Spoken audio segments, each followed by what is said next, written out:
This is The Process Shot. I'm Michael. I'm still alone in a haunted theater, and today I've got a review of Concrete Cowboy, a drama directed by Staub and released this year. The story focuses on a boy, Cole, coming to live with his estranged father, Harp, and attempting to reconcile his own upbringing in Detroit and ideas of maturity with his father's much more different life as an urban horseman, caring for and riding horses around the suburbs of Philadelphia. At its core, the film is a coming-of-age story mixed with tropes and elements of contemporary African American dramas. Generational divides, youthful rebellion, street life, street violence, and more are present in the film.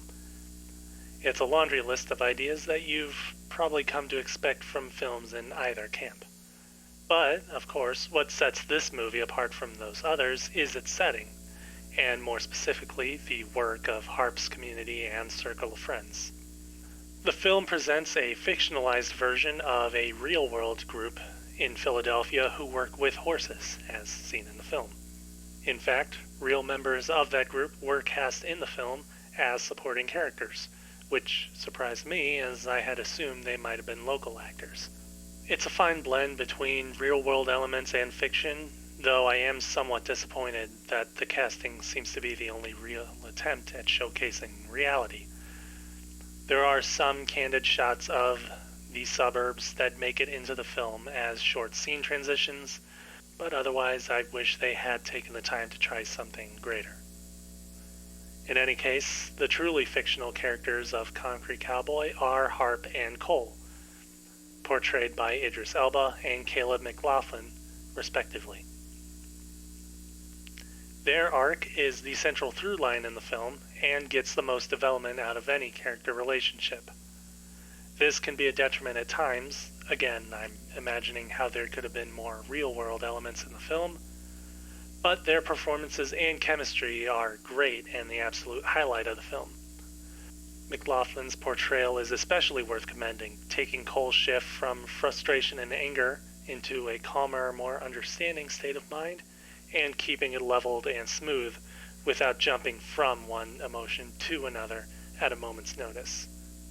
The film's cinematography is rather jumpy and inconsistent, though. This is one of those modern films that seems to think that shaky handheld camera work is a good thing, so that uneasiness is prevalent throughout almost every scene.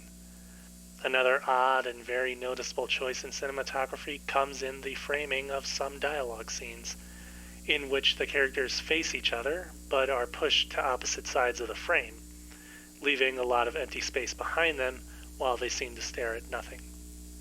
See what I'm doing here? The film's editing is pretty sound. I never felt any sudden lapses in time while watching it, nor did I notice any unnecessary editing choices where it may have been inappropriate. The color schemes of the film are also pretty appropriate, though I feel as though they may have abandoned an idea to differentiate Harp's neighborhood from other locations in the film through warm and cold tones. It would have been a nice detail if that had been maintained throughout the film. So overall, I did enjoy the movie, not so much for its story, but its talent. It would have been nice if they had found a way to avoid the usual story beats and cliches. The cast manages to embrace their roles and work with the cliches to deliver a great performance. I do still wish the filmmakers had managed to incorporate more real-world elements into the film in a better way. Concrete Cowboy, Staub, 2021, 3.5 stars. I recommend seeing it, even if you find yourself guessing at what you'll be in for as you watch. That's it for me for now. You can like the video, comment on the video, subscribe to the show, or hit the bell if you want. You can also figure out how to get me out of here, but it's your choice. I'll still be here.